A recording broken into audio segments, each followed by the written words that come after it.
Well, there we are. It's Alec Hogg here from biznews.com. And with the hangout today, hopefully we're not going to be doing some overdone grilling of the purple cow steak, but we do have the opportunity to find out from Kanthan Pillay, the chair and founder of ZACP, exactly what's going on. Kanthan, good to be connecting with you in this way. Wonderful technology. It's come a long way since we worked together. Sure, what's it, 20 years ago at ETV? It was, in fact, 20 years ago at ETV when, at that time, of course, you called it money where business. And of course, we're in entirely different lines of work now. Yeah. Well, you politics. Did you always wanted to go into politics? No, never. And frankly, now that I've actually been in this process for about 2.5, practically 3 weeks, there's still a sort of sense of trepidation. But anyway, we're in it for at least the next 5 years. So let's see where it takes us. So what's the why? Every business, every enterprise, every presumable political party needs a why. What is the capitalist party of South Africa's why? I suppose the why in our case is to look at it from the point of view of any startup. When you have a startup, it's pretty much because there's a niche in the market that needs to be filled. And, if you're able to bring a product to market effectively that is going to fill that niche in a way that hasn't been addressed by other players in the market, then I think you have a business plan. So that's kind of the startup view in terms of it. But the most obvious why is that when we got to the point of looking at the elections, for my case, this was last year, I realized that I had no one to vote for. And I suppose it's a question of, if you don't have a product that you want to purchase and you're willing to actually invest in making it for yourself, then why not? So I guess that's the why. No one to vote for. Many people think Ramaphosa is the one to vote for. He's promising much. You don't buy it? I don't buy it, and I don't buy it because of the structure of the ANC. Look, I certainly don't want to cast aspersions on the character of the president. I think that over the years, he certainly hasn't given us any reason to look askance at the way in which he has conducted his business affairs. But the structure of the ANC right now is something that he has absolutely no control over. If you look in terms of the party list that he has submitted for this upcoming election, about, I'd say the better part of 50% of those are exactly the people who were implicated in the corruption of the Jacob Zuma years.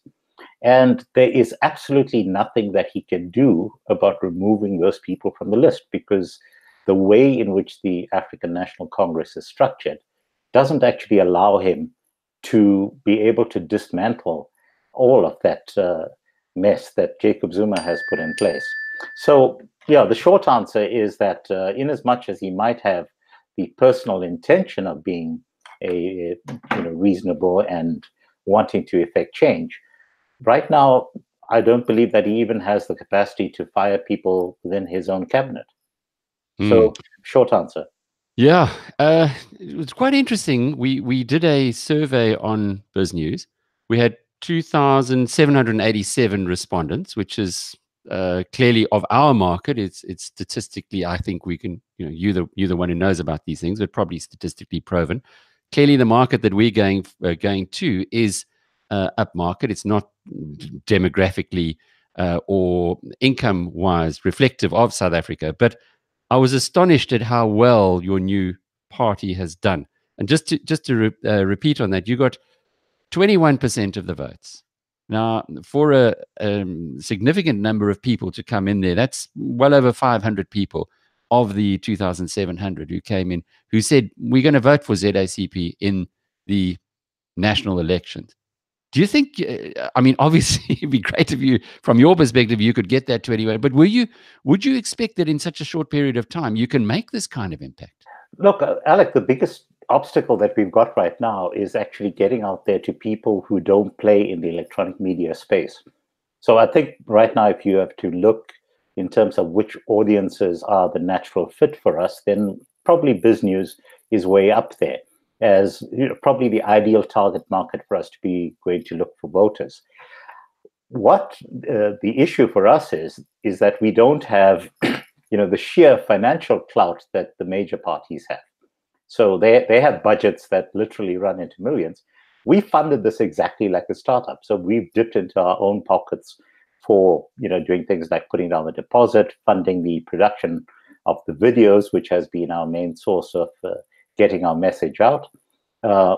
Things like our digital infrastructure, all of those things came from ourselves. Our out-of-home campaign really has been, shall we say, I don't want to say limited to, but we've been taking a very innovative approach to it. We've been paying homeless people to carry billboards for us. And the budget for that so far is, literally around about in the low hundreds of thousands rather than actual massive amounts of money. So I don't know the answer in terms of whether the very, very encouraging response that we got from BizNews's audience can translate to actually passing on awareness to people in the street. I guess that's the biggest challenge that we've got right now. And I'd certainly appreciate some ideas in terms of how we're doing that. But I was astonished by the recognition that we've achieved in such a short space of time from BizNews. That was stunning, really. Why did you launch so late? Well, again, it's a budgetary thing. I tell people that when you're bringing a product to market, and I understand that I learned most of this from my wife, Dr. Sarah Britton, who is our primary marketing strategist, because that's what she does for a living. She used to be head of strategy at Y&R, was bought out by them, and went back to work for them, and then Y&R South Africa shut down. But essentially, the idea is that your window of opportunity for making a sale, say, around about the Christmas holidays, you don't start punting the product in Easter, because you want to sustain awareness up until the moment that they have to make the purchase to put that present under the Christmas tree. Now, the purchase that one makes in terms of a vote is very different, because if you buy a gift for Christmas that your child doesn't like, you can always take it back and get a refund. A vote is a once-off thing. It's footsteps. You put your cross in that box, and then for the next 5 years, that's pretty much what you've got to live with. And so everything in terms of our strategy had to be geared towards that moment of truth when you are alone in the ballot box, and it's just you and the ballot paper and the pencil and your conscience. And whether at that point the purple cow is top of mind, and that's where you're going to put your cross. So yes, the idea was that we do the pretty much a 6-week campaign period, really, from the time that we reveal ourselves to the time that we get to the elections. Whether we are right, of course, we'll only know after the elections. I guess the biggest thing you have to overcome, and I've had a number of questions that were sent through from the BizNews community. This one was from Andrew van der Walt. He says he doesn't want to waste his vote. How are you going to reach people outside of what he calls the Johannesburg Northern Suburbs Twitter users? Look, it's a fair question. I mean, certainly the Johannesburg Northern Suburbs Twitter users are a significant chunk of our market, but it's Twitter in South Africa generally. It's Facebook in South Africa generally. We've had tremendous uptake on Facebook as well. As of this week, we've gone quite heavily into the Instagram space, but he's absolutely correct. It is a question of getting out of those spaces. And to a large extent, we've been relying on the volunteers who have come on board. And this has been fascinating. We hadn't actually thought about what happens at the point at which people suddenly start flocking to us and saying, hey, I want to join up. Hey, I want to sign up. And obviously, that is something that will play a major role in the next election campaign. But at this stage, what we've been doing is we've been basically roping people in and saying, what we need you to do is to spread the word out there to every person who is not in social media. You need to tell them about us, and you need to talk about what we're all about. And of course, unlike the other parties, we don't have T-shirts to distribute. We don't have caps to distribute. And so we've been telling people, look, here are the templates. Go out, print your own T-shirts, print your own caps, print your own posters, print your own decals, and spread the word. So thus far, I think it's actually been quite encouraging, the response that we've been getting. The other thing that we've been doing is we've been trying to set up small meetings with groups of influencers who don't necessarily play in social media. So all of us on the party list, we've been doing that over the past couple of weeks. I myself have done about 4 or 5 of those, which have generally been in people's homes, where we get together a group of about 20 people, and I have a one-on-one chat with them and try to persuade them that we're a good bet. At that level, I think so far we've been doing very well. You need a tipping point, though. I mean, you know better than most that it's fine to get into people's homes and to start talking there, but that's the issue that gets back to what Andrew's question was. How does he know that he's not wasting his vote on you?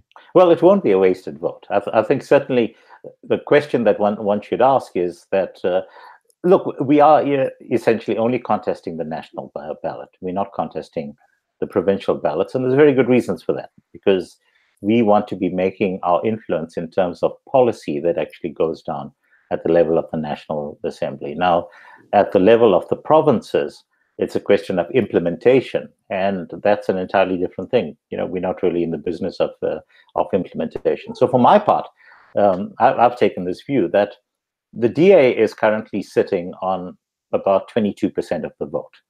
Now, even if the DA were to double its vote, so they go from 22% to 40 or 44%, which is an impossibility, because we know that in every election thus far, the DA has done extremely well in building its base, but it's always been in single digits that they've been building their base. And if they continue on that track, and they have been the party that has been growing the most steadily, then we can see a possibility where the DA becomes the ruling party in the National Assembly, probably in about 3 or 4 election cycles from now, but certainly not in this election. So the question that one then needs to ask is, in the absence of the DA being able to actually become the governing party in this election, is a vote for a small party a wasted vote?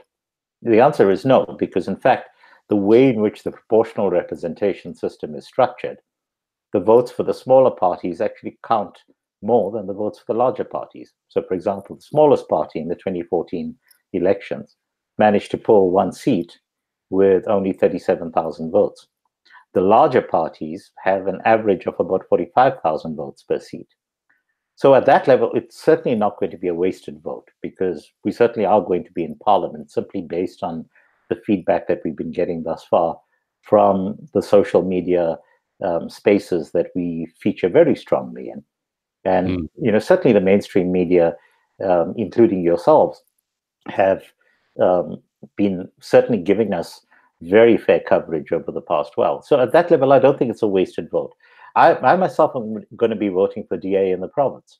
Now, if I lived in KZN, I would probably be voting IFP in that province, because the question is going to be who has the best strategic opportunity to actually take on the ANC in the province. So in Gauteng, there's a very real possibility that the DA can certainly displace the ANC. I don't think the DA will actually get a majority, but certainly there is the possibility of driving the ANC below 50%, which I think is crucial. So at national level, certainly not a wasted vote. I think national level is your principal vote. It's where you see the direction that you want the country to go in. I think that the DA has actually been floundering on issues of principle at the national level. At an administrative level, at the provincial and the municipal level, they've been excellent, and I'm going to continue to support them there. So you're happy to live in a DA province, not so happy to live in a DA country, though. But Kanthan, go back into your past. Listening to YFM on a recent visit to South Africa, and I'm coming home, by the way. I'll be voting at home on the 8th of May. So we've finished our spell now in the UK, so we'll be there just in time for the election. But I was listening to YFM, and YFM, of course, is a station that is around because of your intervention in many ways as the CEO and building it, and many of the ideas that you had back then are still implemented now. but there was very strong pro-EFF on YFM, certainly the part that I was listening to. Is that a market you're going to be tapping into? Because again, getting back to this question of where's ZACP going to be getting its votes from? Well, I think ZACP is getting its vote from a psychographic rather than a demographic. If you drill down into what all of the other parties have been offering up until now, they have manifestos that go into many, many pages about all of the things that they want to achieve. We've taken a view that if you recognize our core principles firstly are individual liberty, absolute freedom of speech, absolute property rights, absolute individual above group rights, which when one translates those things, we say fundamentally no expropriation without compensation under any circumstances. We are freedom of expression fundamentalists, so we see absolutely no issue whatsoever living in a world where people are able to have racist utterances. So we would not have censured Julius Malema for the outrageously racist things that he said. We would not have put Penny Sparrow in jail, because we have this view that free speech is the thing that we need to protect, because it is the thin edge of the wedge that allows people to then impose on other freedoms. Property rights, we absolutely digging our heels in on this one. The idea that you can have expropriation without compensation, it's legalized theft. We need to call it what it is. And it is trying to solve a problem that doesn't exist. Considering right now that we are paying R1 billion a day in interest on our debt, on our national debt, surely at that price point, we can actually afford to fairly compensate anyone whose land needs to be taken away. And land only needs to be taken away for good reasons in public interest. So building a freeway would be a good reason in the public interest. Building a dam would be a good reason in public interest. So that's, again, one of our lines in the sand, which the DA is not absolutely digging its heels on. The DA is very weak on the free speech thing. We saw what Musi Maimane did to Helen Zille. And then there's the question of affirmative action. We're absolutely rock solid in saying that affirmative action based on race is a non-starter. It drives a wedge in this country, and it has been tearing us apart. Would we support something like affirmative action based on poverty? Maybe yes. But Alec, you seem to be speaking, but I'm not hearing your voice at the moment. I wasn't speaking. I was listening. Sorry. All right. Okay. Okay. But it's an interesting point, getting back to the youth, because that's what the YFM is all around. Are you tapping into that young market? There would be young people who would agree with the sentiments you've expressed. I think if you look in terms of the support structures that we've got in place right now, but more crucially, look in terms of the 10 candidates that we are putting out to contest this election. The average age of our group is 35. Now, and I'm out and away the oldest of the lot that's on our candidate list. So certainly in terms of the support base that we've been getting thus far, in terms of the people who've been signing up to be volunteers, they're all what one would actually call youth, but they're not youth that are kind of constrained by race. Yeah, I'm not too concerned about the fact that people who call into talk radio stations tend to be more vociferously supporting of the EFF than anyone else. Right now, if you happen to be a young person in this country who supports the principles that we subscribe to, more often than not, you'd be hard-pressed to find a public space where you'd be willing to express those views, because there is a tendency right now for those views to be shut down. We've seen what happens in EFF meetings. People end up with chairs being thrown, and just generally threats of violence that come not only from the EFF, but also from the likes of BLF. But does that mean that there is not a core group of extremely intelligent young people in this country who actually want a world that is a meritocracy, where they are able to be the best people that they possibly can be because of the fact that they are? And I think the answer to that is yes, they are out there, but we're not going to find those people attending meetings. They're not going to be toy-toying. They focused on building their careers. They focused on building their skill sets. And they also do not want handouts. Almost none of them actually are interested in getting land. None of them are interested in wanting to be, some sort of token representative in a corporate structure. They want to be there on merit because they are good enough to be there on merit. Yeah. Kanthan, what about keeping in touch? Because you mentioned earlier, and this is the big beef that most of us have with politicians, is that every 5 years they come along, they promise us the earth, we elect them, and then we never hear from them for another 5 years. How are you going to be keeping in touch with those people who do vote for you this time around, and make sure that there's that connection remains, that in fact you are there representing people, not representing your own views? Well, the single biggest thing that we've been promising, well, firstly, this ties in with our overall strategy in terms of what are we going to do when we get to Parliament.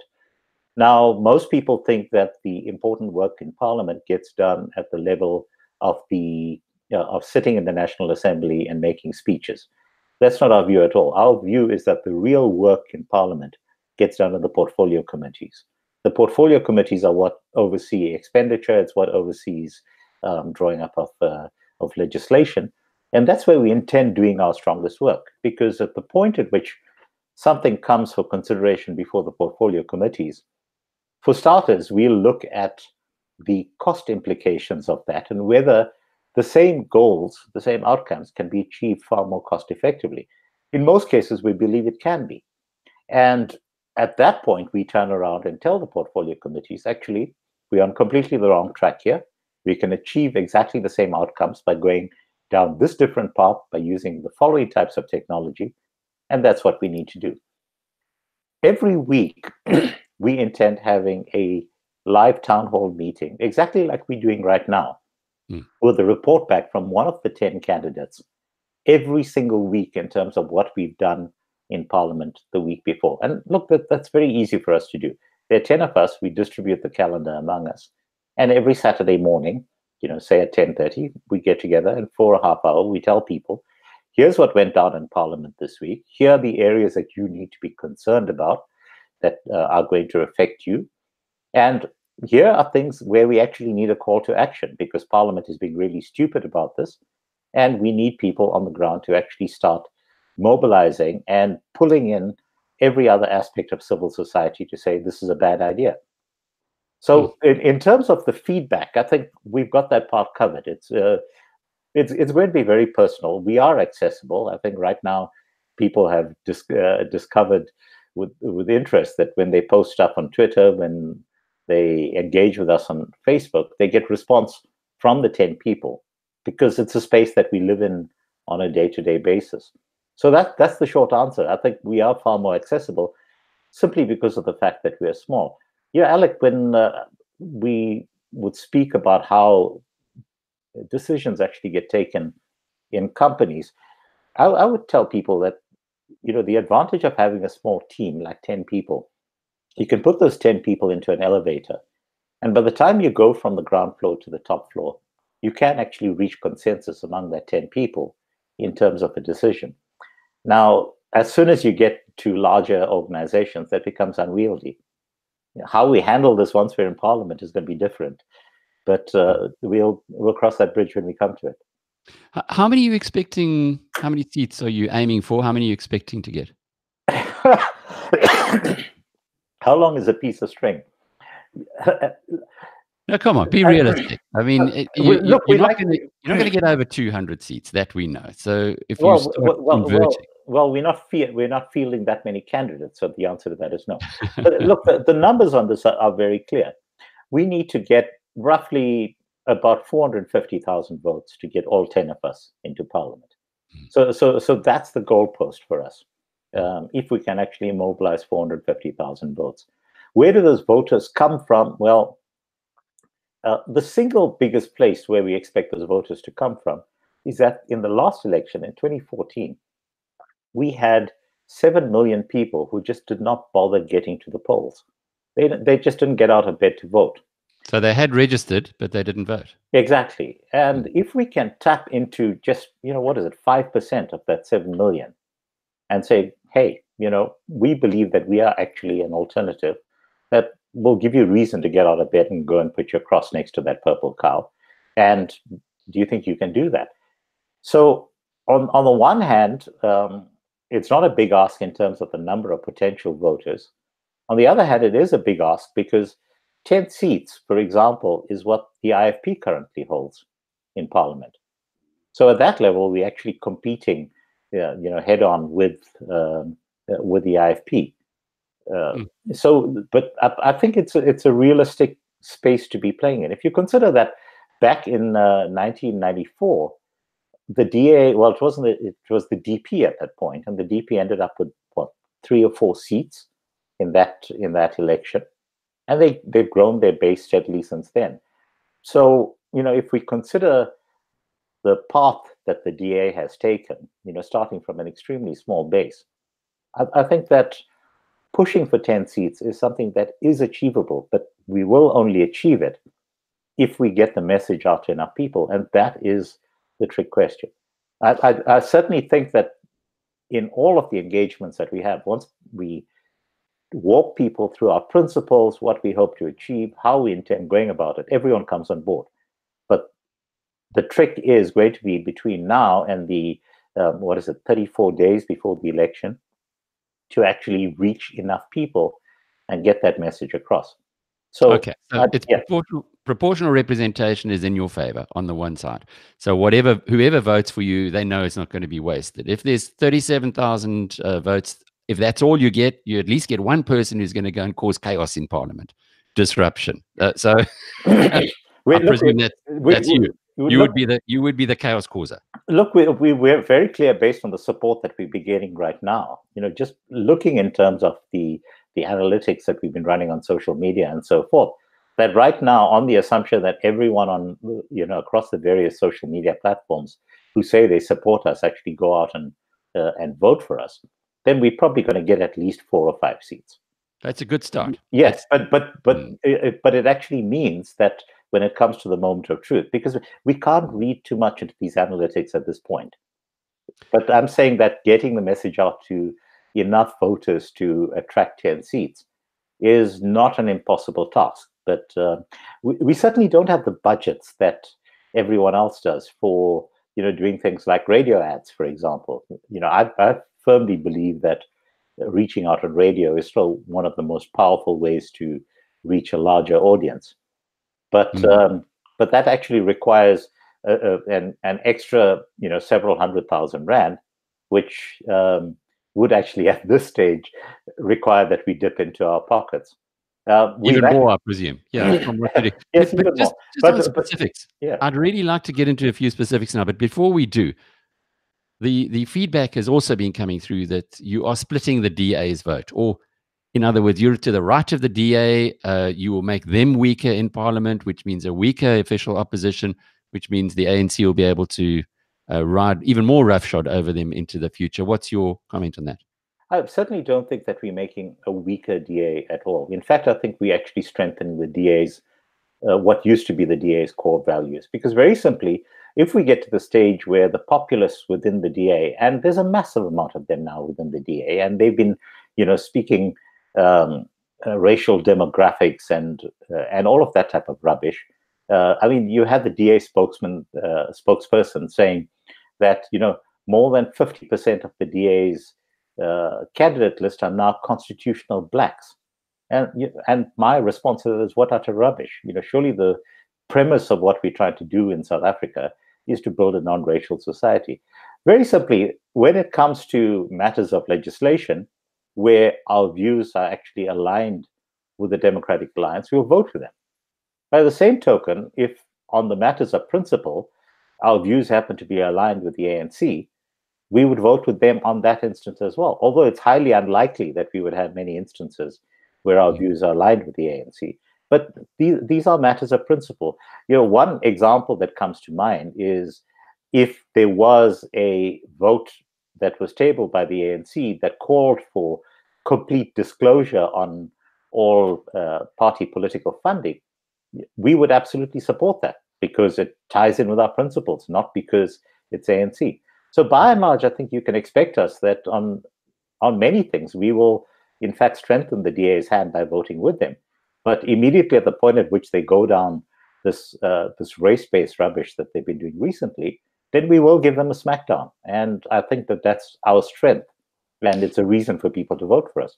Jonathan, I think that many people will have sympathy with the view that you have that politics is not really working in South Africa. Something needs to be done about it. But why choose a name like Capitalist Party of South Africa, given that capitalism has such a bad name in this country, by the way that it's been abused over decades, maybe centuries? Alec, I think the short answer to that is that, well, firstly, the ANC in particular has turned capitalism into a swear word. And we want people to be fully aware that every single country that has extricated itself from poverty has done so on the back of capitalism. And we need to recognize that, and we need to embrace that. And so that is the starting point. But certainly from a marketing point of view, what better way for us to get attention to our values?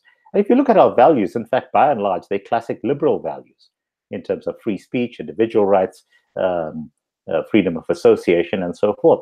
But by calling ourselves the Capitalist Party, we pretty much guaranteed that all of the socialist parties that we have, of which the ANC is the biggest, so the ANC, the EFF, the BLF, everyone who wants to take money from middle-class people and distribute it, well, they say they want to distribute it to the poor, but in fact it goes into their pockets or onto their wrists in the case of the Breitling watches that are espoused by some people. By calling ourselves capitalist, we were very firmly putting ourselves in their crosshairs. And from a marketing point of view, that's fantastic.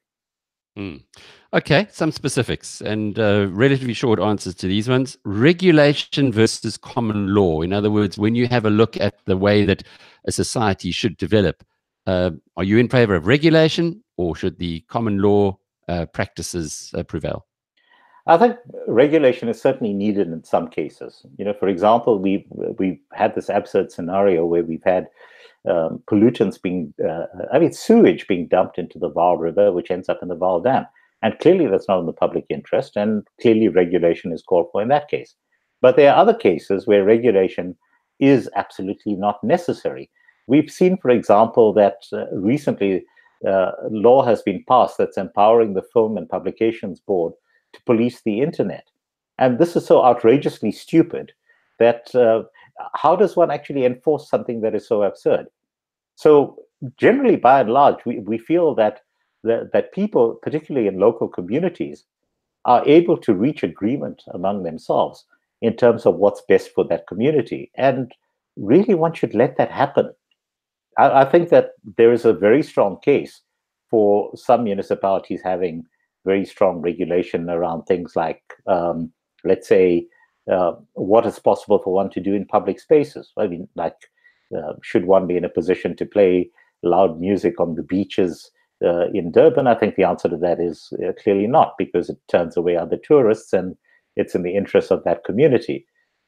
Should you be in a position to tell someone on a couple of hectares of land that they shouldn't be cranking up the volume? Absolutely not. So these things, I think common sense by and large needs to prevail. So it's not an either-or scenario.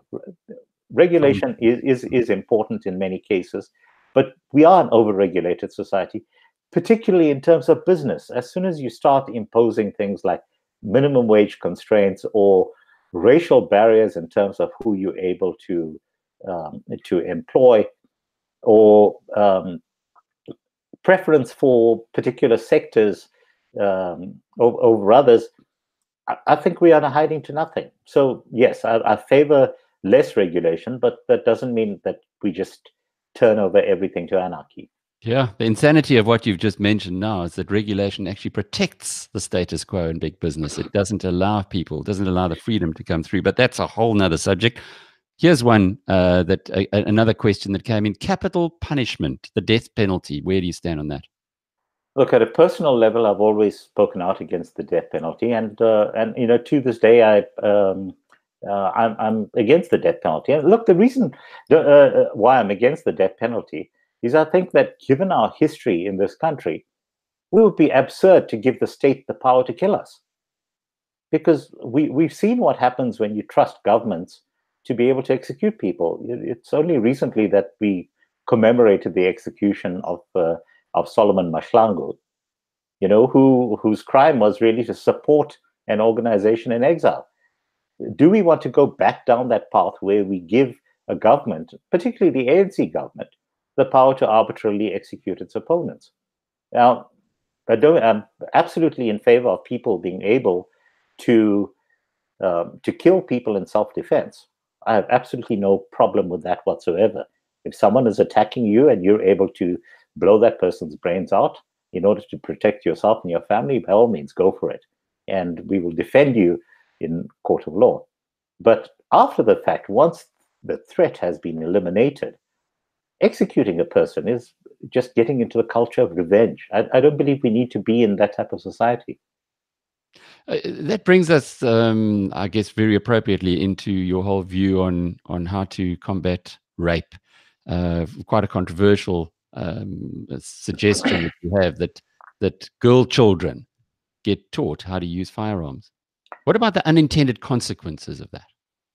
Yes, let's take a look at the unintended consequences. I think right now the scenario that we have is that nearly all of the crimes that get committed by firearms in our country are committed by illegal firearms. They are stolen firearms by and large, or they are illegally acquired. And the biggest source right now for illegal acquisition of firearms comes from legal firearms that are owned by the state that are then sold to criminals, mainly by police officers. So the audit trail on this has been very clear. So I just want to separate that issue from the question of upskilling of people at a school level, which is not the same as putting a gun into a girl's hand and saying, here, take this and use it to defend yourself. What we are saying right now is that the path to acquiring a firearm for self-defense is actually pretty expensive. It's not a difficult path, and procedurally, I have absolutely no problem with it, because unlike the US, where you can have any idiot walking into a Walmart and picking up an assault rifle and then going out and doing pretty much whatever they want to, out here we actually have a process where you need to go through competence testing before you can acquire a firearm. And I think that that's a reasonable thing to do. The couple of changes that we want to propose is right now, our law is structured to license the firearm and not the person.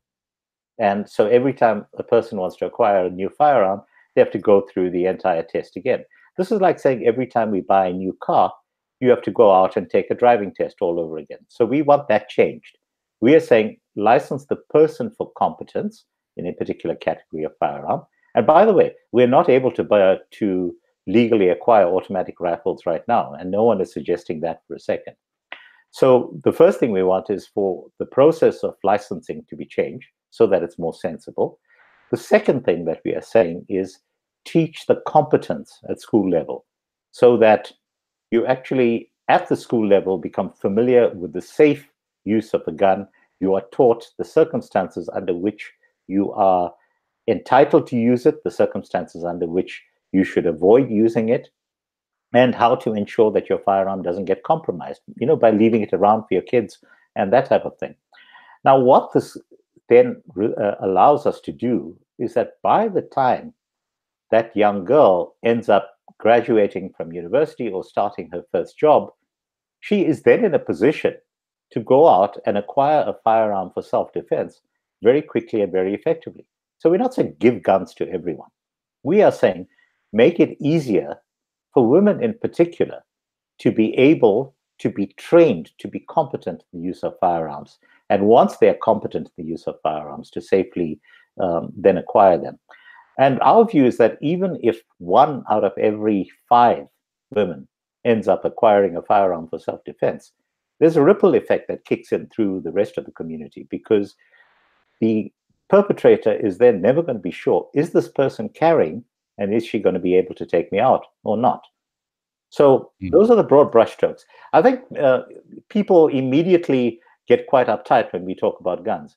But I turn around and say, we don't trust our government to provide us with education. We don't trust our government to provide us with healthcare.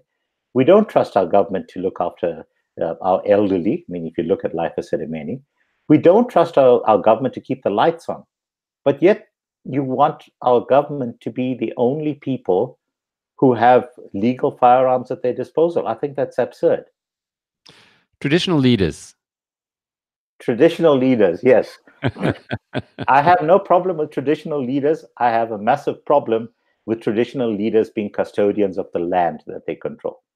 I believe that everyone who lives on traditional land, that land should actually be subdivided, and people who've lived on a piece of land for more than, let's say, 2 decades should be given title deeds to exactly that piece of land.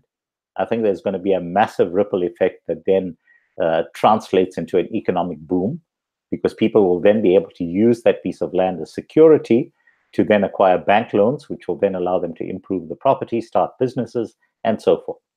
So, do they want to, though? Do those people living there, have you spoken to them? Do they want I what you've got? I have indeed. In fact, one of my, as you know, I ran the Y Academy at YFM for several years, and one of my graduates, in fact, he finished top of the class, was trying to set up a farm on his ancestral land, and it certainly it's in the Eastern Cape, the former Transkei. It ticks all of the boxes in terms of access to irrigation, quality of soil, and he now needed to get a bank loan in order to do the very basic things like acquiring tractors and acquiring seed and fertilizer and all of that kind of stuff. And the bank said, "My guy, sorry, you can't do that because you can't use your land as security." And he said correctly, "But look, my family has lived here for 4 generations." And they said, "Well, we can't use it as security because it can be taken away from you." So that's one example. I think. Isn't there another way, though, to address that? Maybe just get the banks to recognize that the reality of life is somewhat different to their rules. No, it isn't, because right now your security of tenure on that land is entirely arbitrary. So as long as whoever happens to be the tribal authority around there finds you in favor, then you have access to that land. But there's absolutely nothing that stops them from just suddenly taking it away from you overnight. And that is a reality. It happens all the time. What about giving or the taxpayers funding traditional leaders? Well, we do that currently. That's what I mean. Would you continue with it? I think it's one of those situations right now where by continuing to pay for it, it's kind of insurance against social unrest. Right?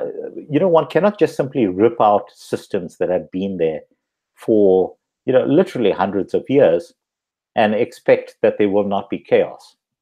Classic examples, you look at what came about as a result of the Arab Spring. By removing strongmen who happen to be ruling those countries, Saddam Hussein being one example, Muammar Gaddafi being other examples, bastards by every sense of the word, but ripping them out of those countries just tore apart the structures that had been put in place. So, one cannot just simply suddenly turn around and say, we're going to stop funding traditional leaders.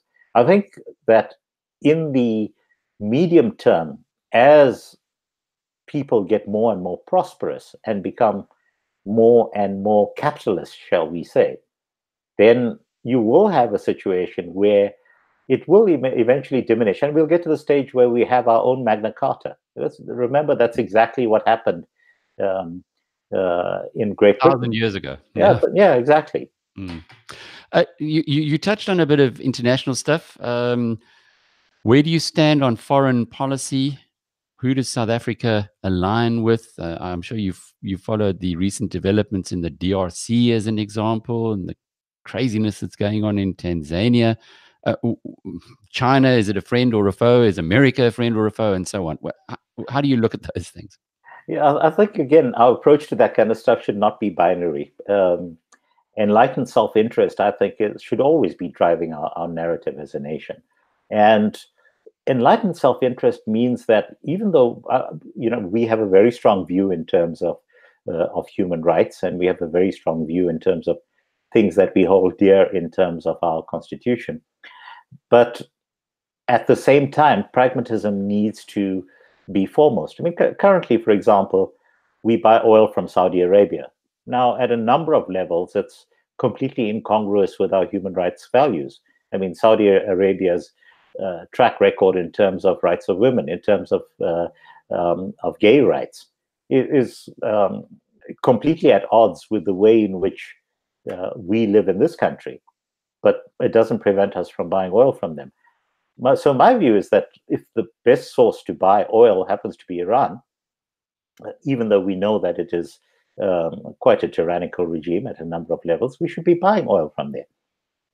If the best source of buying agri-tech or desalination plants is going to come from Israel, because they are the world leaders, then we should be buying it from them.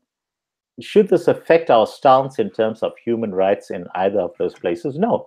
But the way in which one engages with that stuff needs to take place at a diplomatic level. But the overall interests of the people of our country, which is to get the best possible solutions at any given time, that always needs to prevail.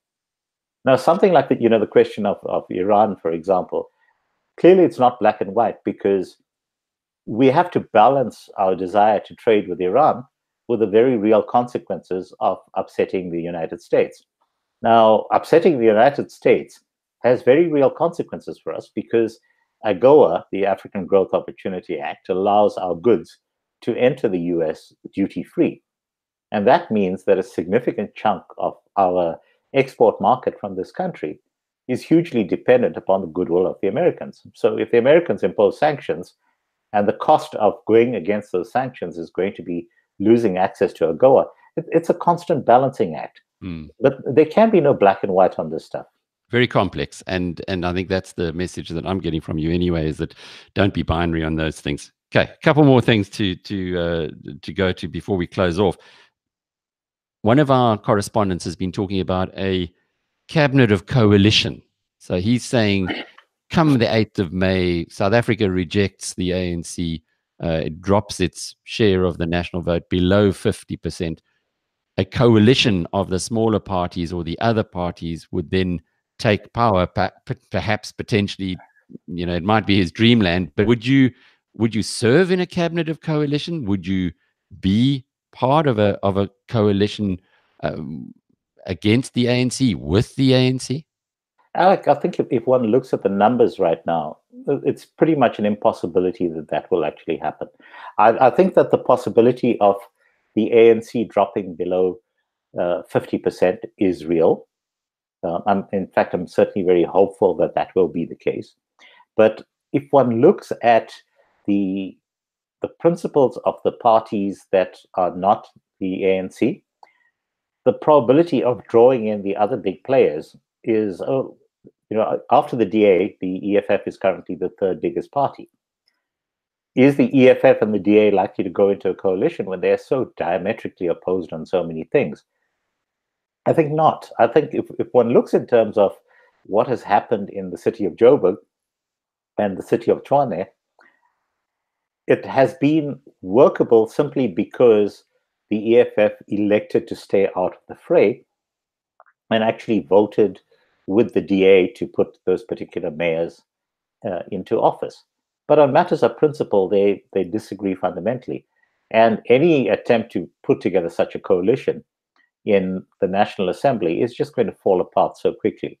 So if you look in terms of, the DA as the official opposition, and if you look at who else they could potentially align themselves with, well, it would mean a coalition that would involve the DA, it would involve Inkatha as the fourth biggest party, and the remainder of the parties, of them, I can really only think of the Freedom Front Plus and maybe the ACDP, who are potential players in that grouping. And there is no way that between them they can muster 50% plus one vote to put a president into office. I do think, though, what is very likely to happen is that in the event of the ANC dropping below 50%, the choice that's then going to come up is either there is going to be an ANC president that the EFF supports, or there's going to be an ANC president that the DA supports. Mm-hmm. And that is going to be the test. And for that, the DA really just needs enough votes to push the ANC's candidate over 50%. So I think if you have a scenario where the ANC proposes Nkosazana Dlamini Zuma as candidate, and they have less than 50%, then it's very likely that that the EFF is going to vote with them. On the other hand, I think if they propose Cyril Ramaphosa and they have less than 50%, then I think that the DA would probably support that. So I think that's the very realistic scenario that we're going to end up with. So certainly talking in terms of coalition politics at the National Assembly level, it's not going to happen. I'm very clear about that. I think it'd be good to dream, but we're very clear that our input in terms of this next session of Parliament is going to be in terms of shaping policy, changing thinking in the portfolio committees. Three big issues that voters want to address, and I'd like to get short responses from you in the last 5 minutes or so that we've got together. Racism, corruption, and incompetence. Let's start with the first one, with racism. Look, racism is a problem everywhere in the world, but something that I've said before, and I still stick to my guns on this, as a nation, we are significantly better off in terms of race relations than nearly every other country in the world that I've visited. And trust me, I travel fairly widely. And the reason for this is very clear, that on a day-to-day basis, as a nation, we get on splendidly with each other. Just take a walk through our public spaces and watch how our engagement happens. Sure, you get the outsiders like a penny sparrow or an unpronounceable surname, who are blatantly racist in terms of their makeup. But they don't define us as a nation. I think that generally we are, in fact, far more sensitive to questions of racism simply because of our history, because of where we come from. And we do go out of our way in our day-to-day lives to be accommodating of that. So racism, I don't see as an issue. Certainly in terms of all of the research that we've seen, all of the credible research, less than 2% of our populace see racism as an issue that we need to address. And in fact, less than 2% of the populace see land reform as a question that we need to address. So so that's racism. Corruption? Corruption, again, this is unscrambling an omelet. I used as a very specific example. Someone recently asked me, Shamila Batoyi has been appointed head of the National Directorate of Public Prosecutions. Why has she not moved on immediately arresting people? Well, if you look in terms of the structure that she has inherited, it is currently populated with Zuma's people.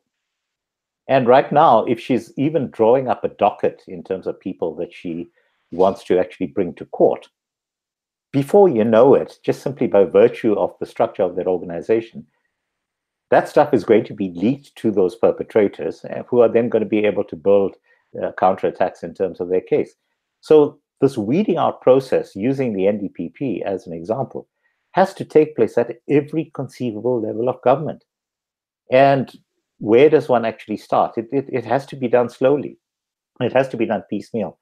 So I don't know the answer to when one actually gets to the point where all of the corruption is rooted out. But there is nothing that actually takes us closer to rooting out corruption than absolute transparency in every single deal that gets out there.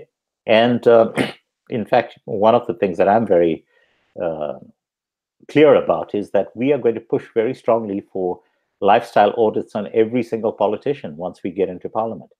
Mm-hmm. I think that's crucial. Incompetence, particularly, I suppose, in the area where taxpayers are funding it. There's two levels of incompetence. There's institutional incompetence, and we see that very clearly in terms of particularly the state-owned enterprises. And then there is the incompetence of particular individuals who've been drafted into just about every realm of society because of the fact that they are ANC deployees. The second part of it is a human resources problem. It starts with appointing competent managers and empowering them to fire, and more to the point, to pick up the resultant costs that go with that, because they are going to go to the CCMA, who are going to insist that there is a payout, but that's a necessary process that needs to happen. The institutional incompetence, really, it comes down to the level of, let's tear down those institutions. In the case of SAA, I'm in favor of just shutting it down in its entirety, not even selling it off, just shut it down, take all of the money that we are currently spending in terms of that institution, and spend exactly the same money on rapid rail transit in all of our metro areas. Because the knock-on effect of that in terms of boosting the economy is going to be huge. If you allow a situation where someone who works in Pretoria and lives in Soweto is able to do that commute in about a half hour instead of the 2 hours a day that they currently take, just think of the knock-on impact in terms of the rest of the economy if we can get those basics right. And it's not as hugely expensive as keeping SAA afloat. Ditto in the case of things like Transnet. Shut down Metro Rail and hand down control of Metro Rail to each of the municipalities. For example, in Gauteng, Gautrain should really take over running a Metro Rail and incorporate Metro Rail into the Gautrain network. In Cape Town, turn that over to the MyCity network. In Durban, do exactly the same thing with their bus rapid transport system. So these are all things that are very easy to achieve very quickly, but devolving power away from the state down to the regions, I think, is a crucial part of actually unscrambling this omelette. Kanthan, just to close off with skin in the game, very important. Actually, I'm reading a book, Nassim Taleb's recently published book, came out at the end of December. What's your skin in the game as far as what you've now decided to be doing into the future, be going into politics? Look, our skin in the game is that, we pretty much put, the 10 of us have, for this period, put our careers on hold with a view to spending the next 5 years in Parliament.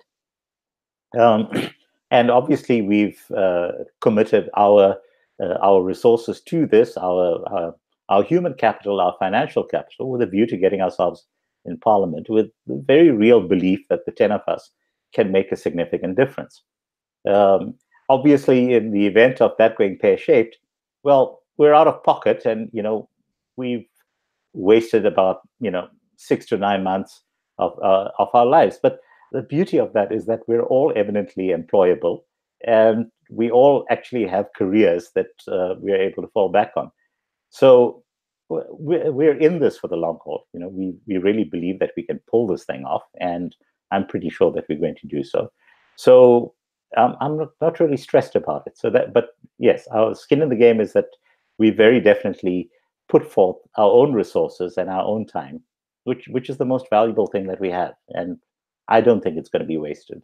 So it's 5 years of public service. Why should people vote for you? This is the one question. This is the one answer that when the people are standing, those who are listening to you now, when they get into that secret place where they have the pencil in their hand and the voting ballot in their hand, what should they remember, which is going to make them vote for the purple car? The biggest thing that they need to remember is that out of all of the parties, we are the only party that is going in on the basis of principles and not on the basis of promises. And if those principles, if you believe in individual liberty, if you believe in a meritocracy, if you believe that expropriation without compensation is theft, if you believe that by and large civil society is able to take better care of itself than the government is able to do. In fact, if you believe in freedom of belief, if you believe in freedom of religion, if you believe in freedom of language, all of those things, it has to come down to your beliefs. Are these the things that you believe in? If you do, then you should be voting for us. I used to think that the DA believed in those things, and now very clearly they support expropriation without compensation. They support affirmative action. They're not free speech fundamentalists. Those are things that are dear to me. If those things are dear to other people as well, I sincerely hope that that's going to be the thought that makes them put their cross next to us. Kanthan, I've loved this conversation. Thanks very much for your time. It's been an hour that's flown by. I hope that you've also enjoyed it, and good luck for is it 6 weeks? Until I think it's 34 days as of today. 34 days to go. And get some sleep, I guess. It's going to be top of your priorities. Huh? Absolutely. And thank you so much for reaching out to us on this thing, Alec. It's been really great. Cheers. Cheers.